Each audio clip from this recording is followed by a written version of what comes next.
Assalamualaikum warahmatullahi wabarakatuh. Kami dari kelompok 3 untuk mata kuliah Operational Research Sekolah Tinggi Ilmu Ekonomi Al-Hayra Cilegon mencoba memaparkan mengenai teori antrian. Menurut Sinalungga pada tahun 2008, teori antrian merupakan studi probabilistik kejadian garis tunggu atau waiting lines, yakni suatu garis tunggu dari customer yang memerlukan layanan dari sistem yang ada. Antrian terjadi karena adanya keterbatasan sumber pelayanan, yang umumnya berkaitan dengan terbatasnya server karena alasan ekonomi. Jika jumlah server yang disediakan terbatas, memungkinkan terjadi antrian yang terlalu lama sehingga orang dapat memutuskan untuk meninggalkan antrian tersebut. Hal ini merupakan suatu kerugian bagi pihak perusahaan karena kehilangan customer. Nah, agar tidak kehilangan customer, maka pihak perusahaan harus menyediakan server yang mencukupi. Tetapi di lain pihak perusahaan harus mengeluarkan biaya yang lebih besar. Di sini terdapat 3 komponen proses antrian, yaitu pertama kedatangan, pelayanan, dan antri. Seperti dapat dilihat dalam gambar di bawah ini, di sini ada sumber kedatangan. Nah, sumber kedatangan ini menyebabkan antrian untuk mendapatkan fasilitas pelayanan, dan jika sudah selesai maka mereka selesai atau keluar. Kedatangan. Setiap masalah antrian melibatkan kedatangan, tentu saja ya. Contohnya di sini misalnya contohnya orang antri dalam beli makanan atau mobil dalam parkiran atau juga panggilan telepon untuk dilayani. Nah, ini sering dinamakan proses input. Proses input meliputi sumber kedatangan atau biasa dinamakan calling population. Dan cara terjadinya kedatangan yang umumnya merupakan proses random. Berikutnya itu pelayanan atau mekanisme pelayanan dapat terdiri dari satu atau lebih pelayan atau satu atau lebih fasilitas pelayanan. Contohnya, jalan tol dapat memiliki beberapa pintu tol. Mekanisme pelayanan dapat hanya terdiri dari satu pelayan dalam satu fasilitas pelayanan yang ditemui pada loket seperti pada penjualan tiket di gedung bioskop. Di samping itu, perlu diketahui cara pelayanan yang dirampungkan, yang kadang-kadang merupakan proses random. Berikutnya yaitu antri. Inti dari analisa antrian adalah antri itu sendiri. Timbulnya antrian terutama tergantung dari sifat kedatangan dan proses pelayanannya. Penemu antrian lain yang penting adalah disiplin antri, yakni aturan keputusan yang menjelaskan cara melayani pengantri. Misalnya, datang awal dilayani dulu atau FCFS, first come first serve. Yang berikutnya yaitu datang terakhir dilayani dulu, yaitu LCFS, last come first serve, berdasar prioritas dan secara random. Jika tak ada antrian berarti terdapat pelayan yang nganggur atau kelebihan fasilitas pelayanan. Terdapat 4 struktur dasar proses antrian. Yang pertama yaitu satu saluran satu tahap, yang kedua banyak saluran satu tahap, yang ketiga satu saluran banyak tahap, yang keempat yaitu banyak saluran banyak tahap. Nah, keempat dari struktur tadi dapat dilihat pada gambar berikut ya. Yang pertama yaitu satu saluran satu tahap. Ini satu saluran satu tahap. Yang berikutnya yaitu banyak saluran satu tahap. Nah, ini banyak saluran tapi cuma satu tahap. Yang ketiga yaitu satu saluran banyak tahap. Satu saluran tapi ada 3. Banyak ya. Yang keempat yaitu banyak saluran banyak tahap. Nah, di sini salurannya ada 3 dan tahapannya juga ada 3. Berikutnya yaitu kerangka keputusan masalah antrian. Ciri-ciri operasi yang akan dipelajari yaitu PN atau probabilitas N pengantri dalam sistem. N yaitu banyaknya pengantri ya. L, rata-rata banyaknya pengantri dalam sistem. LQ, rata-rata banyaknya pengantri dalam antrian. W, rata-rata waktu menunggu dalam sistem, yaitu antri plus pelayanan. WQ yaitu rata-rata waktu antri. Dan I, proporsi waktu nganggur pelayan. Hubungan variabel keputusan tingkat pelayanan dengan kriteria evaluasi total expected cost Ditunjukkan pada gambar di atas, terlihat bahwa total cost merupakan jumlah dari dua biaya yang berlainan, yaitu biaya pelayanan dan biaya menunggu. Apa sih biaya pelayanan itu? Jika tingkat pelayanan ditambah, maka biaya pelayanan akan bertambah. Contohnya jika kita dibuka 2 loket, sebagai ganti dari 1 loket, biaya akan bertambah sebesar gaji untuk penjaga loket yang kedua. Jika tingkat pelayanan bertambah, waktu nganggur pelayan yang diharapkan pun bertambah. Sehingga pada tingkat pelayanan tertentu, biaya pelayanan dalam masalah antrian hanya memasukkan biaya waktu nganggur pelayan. Adanya waktu nganggur merupakan opportunity cost karena tidak mengalokasikan pelayan ke kegiatan produktif yang lain. Yang kedua yaitu biaya menunggu. Umumnya terdapat hubungan terbalik antara tingkat pelayanan dan waktu menunggu. Namun sangat sulit menyatakan secara eksplisit biaya menunggu per unit waktu. Biaya menunggu dapat diduga secara sederhana sebagai biaya kehilangan keuntungan bagi pengusaha atau biaya turunnya produktivitas sebagai pekerja. Sehingga masalah keputusannya merupakan konflik antara biaya waktu menunggu sebagai pengantri melawan biaya tingkat pelayanan.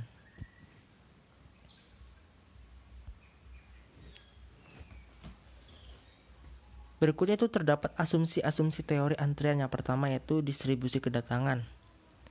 Asumsi yang biasa digunakan dalam kaitannya dengan distribusi kedatangan atau banyaknya kedatangan per waktu adalah distribusi Poisson. Untuk rumus umumnya yaitu R banyaknya kedatangan, PR yaitu probabilitas R kedatangan, alfa yaitu tingkat kedatangan rata-rata, E yaitu dasar logaritma natural yaitu 2,71828. Yang berikutnya yaitu R tanda seru atau R dikali R dikurangi 1 dikali R kurangi 2 dikali 1. Distribusi Poisson adalah distribusi diskrit dengan rata-rata sama dengan varians. Yang berikutnya yaitu distribusi waktu pelayanan. Waktu pelayanan dalam proses antrian dapat juga sesuai atau pada dengan salah satu bentuk distribusi probabilitas.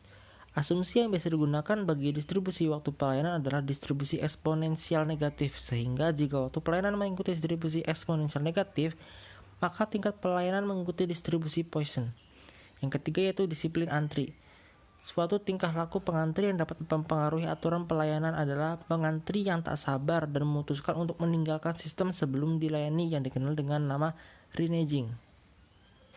Yang keempat yaitu sistem antri steady state dan transient. Steady state diasumsikan bahwa ciri-ciri operasi seperti panjang antrian dan rata-rata waktu menunggu akan memiliki nilai konstan setelah sistem berjalan selama suatu periode waktu. Sistem antrian yang tidak dapat diharapkan berjalan cukup lama dalam keadaan steady state dinamakan keadaan transient. Sistem antrian transient solusinya tergantung pada waktu yang telah dilewati sejak sistem mulai beroperasi. Yang kelima yaitu tingkat kedatangan dan tingkat pelayanan. Diasumsikan bahwa tingkat pelayanan atau disebutkan dengan U harus melebihi tingkat kedatangan pengantri yang disebutkan dengan alfa.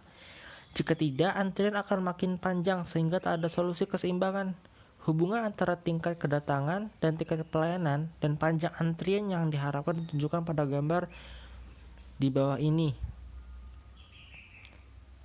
Jika A kurang dari U, maka traffic intensity atau utilization factor utilization factor sama dengan alfa dibagi U kurang dari 1. Nah, jika rasio ini mendekati 1, panjang antrian yang diharapkan akan mendekati tak terbatas. Yang berikutnya itu proses kelahiran murni dan kematian murni. Dalam bagian ini kita mempertimbangkan dua proses khusus, yaitu para pelanggan tiba dan tidak pernah kembali lagi atau disebut kelahiran murni, pure birth. Yang kedua itu proses kedatangan dan penarikan terjadi dengan cara yang sepenuhnya random atau disebut juga kematian murni atau pure death. Berikutnya itu model antrian satu saluran satu tahap. Untuk menentukan operating karakteristik atau ciri-ciri operasi dapat dilakukan dengan mudah setelah diperoleh probabilitas N pengantri dalam sistem melalui penurun matematik yang cukup panjang. Dalam kondisi steady state dapat ditunjukkan bahwa Pn sama dengan 1 min R dikali R pangkat N, di mana R sama dengan alfa per U, Alfa di sini yaitu tingkat kedatangan pengantri dan U yaitu tingkat pelayanan, kurang dari sama dengan 1, dan N yaitu 0, 1, 2 dan seterusnya. Bertolak dari rumus itu dapat diperoleh ciri-ciri operasi lain seperti di bawah ini ya. 1. Probabilitas terdapat K atau lebih pengantri dalam sistem adalah P N lebih dari sama dengan K sama dengan R pangkat K. Yang kedua yaitu rata-rata banyaknya pengantri dalam sistem. Dapat dilihat sendiri ya rumusnya. Yang ketiga yaitu rata-rata banyaknya pengantri yang sedang antri. LQ sama dengan R pangkat 2 per 1 min R. Yang keempat yaitu rata-rata waktu menunggu dalam sistem. W sama dengan 1 per U min alfa, atau 1 per tingkat pelayanan dikurangi tingkat kedatangan pengantri. Yang kelima yaitu rata-rata waktu ngantri. WQ sama dengan alfa atau tingkat kedatangan pengantri per U lalu dikali dengan U min A.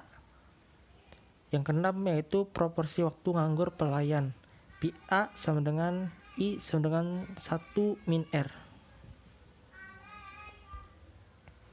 Nah, contohnya itu di sini disertakan bahwa penumpang kereta api datang pada sebuah loket mengikuti distribusi Poisson dengan tingkat rata-rata 20 per jam.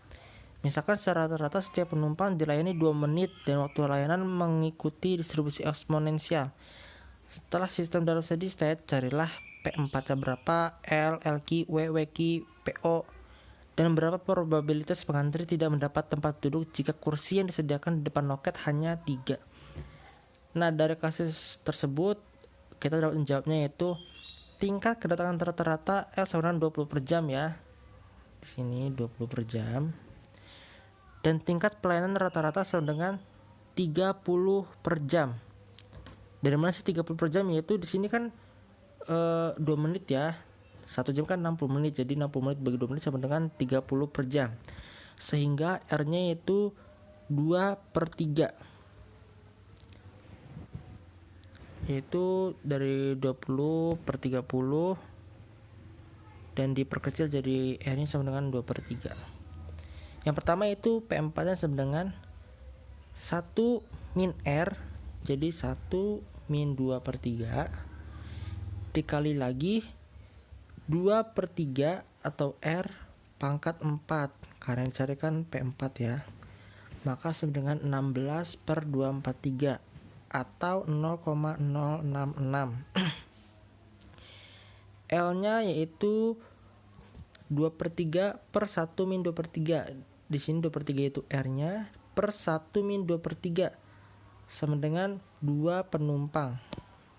LQ nya yaitu 4 per 9 per 1 min 2 per 3 yaitu 1,33 penumpang.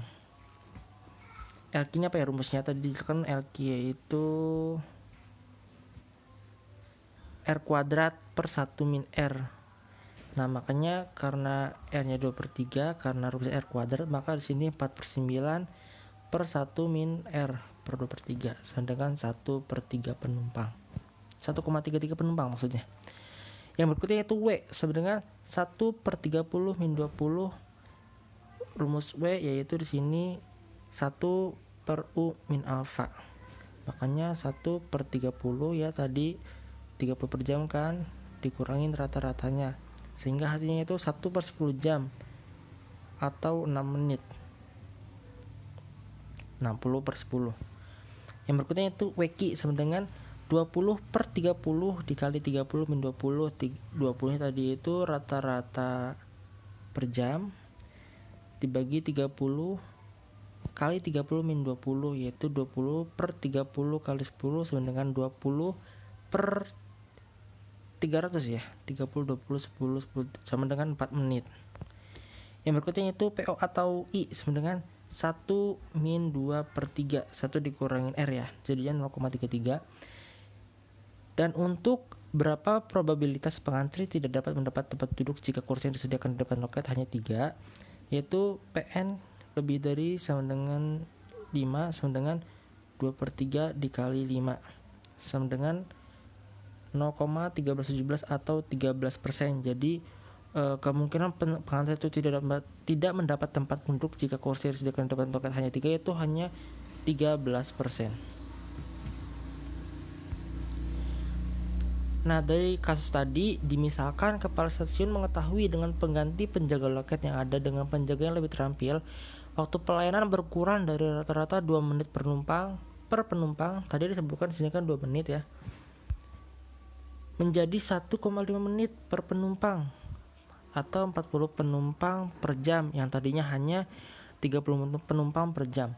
Namun, upah penjaga yang terampil adalah 1.200 per jam, yang berarti 2 kali upah penjaga yang ada.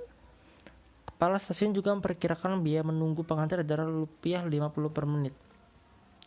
Haruskah kepala stasiun mengganti penjaga yang ada dengan penjaga yang lebih terampil?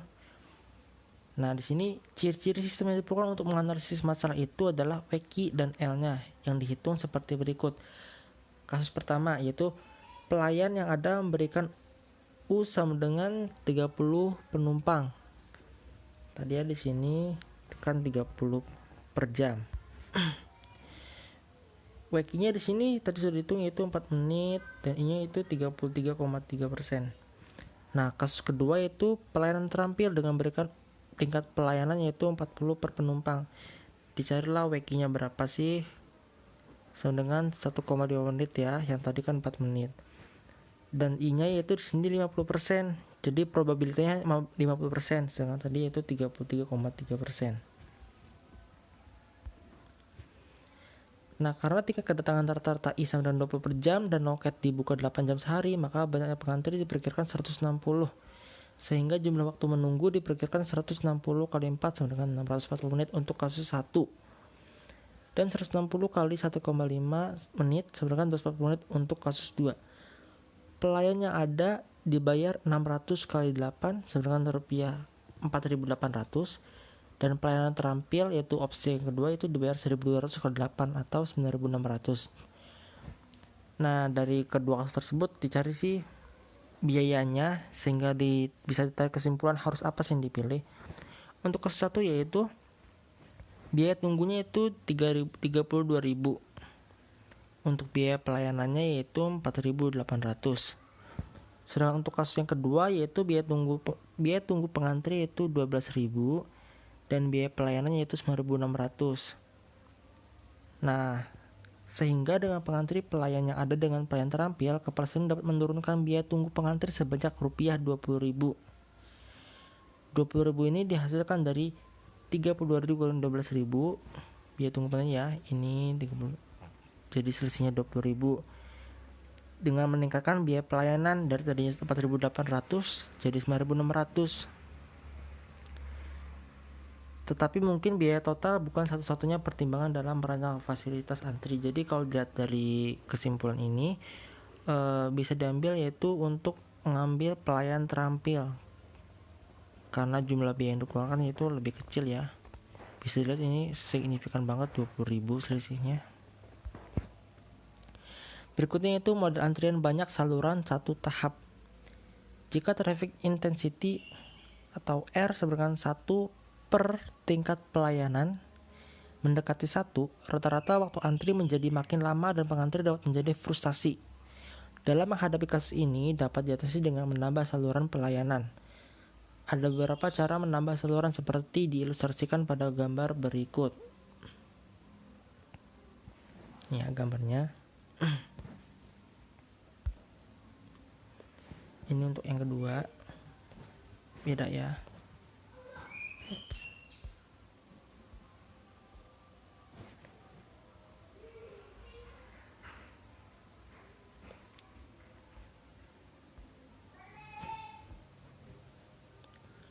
Rumusan operating karakteristik pada model antrian banyak saluran satu tahap berikut ini didasarkan pada beberapa asumsi, antara lain kedatangan mengikuti distribusi Poisson, waktu pelayanan mengikuti distribusi eksponensial negatif, infinite calling population, panjang antrian tak terbatas, disiplin antri FCFS, rata-rata tingkat pelayanan efektif adalah CU, di mana C adalah banyaknya saluran dan CU lebih besar dari rata-rata tingkat kedatangan, serta distribusi waktu pelayanan adalah sama untuk semua pelayan.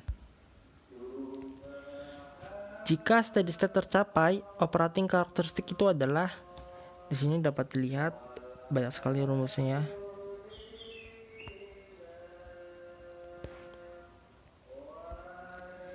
Nah, dari rumus tadi dicontohin nih, karena beberapa alasan angkutan kereta api makin diminati.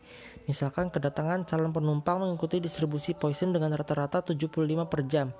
Misalkan lagi waktu pelayanan mengikuti distribusi eksponensial negatif dengan rata-rata 2 menit. Jika dibuka 3 loket, setelah steady state tercapai, carilah operating karakteristiknya. Diketahui yaitu alfanya 75 ya, rata-rata 75, dan tingkat pelayanannya yaitu 30, 1 jam dibagi 2 menit 30. C nya sama dengan 3, banyaknya loket, sehingga CU sama dengan 90, dan R sama dengan 75 per 90 yaitu 0,833. Dicari yaitu PL nya 1 per 75 per 30 pangkat 0 per 0 tahan seru plus 75 per 30 pangkat 1 bagi 1 tahan seru plus 75 per 30 pangkat 2 bagi 2 plus 75 per 30 pangkat 3 per 3 1 min 75 per 90, sehingga hasilnya itu 1 per 6,6625 plus 15,625 sama dengan 0,0449. LQ nya itu 0,0449, yaitu hasil tadi P0 nya dikali 75 per 30 pangkat 3 dikali 75 per 90 per 3 kurang 1 min 75 per 90 pangkat 2, sehingga hasilnya itu 3,5 calon penumpang menunggu.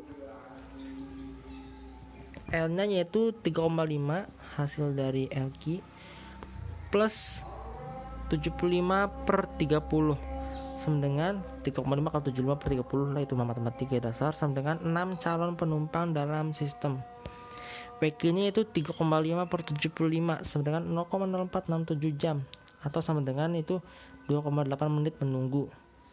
W nya yaitu 0,0467 jam atau 2,8 menit ya, plus 1 per 30 jam sama dengan 4,8 menit dalam sistem.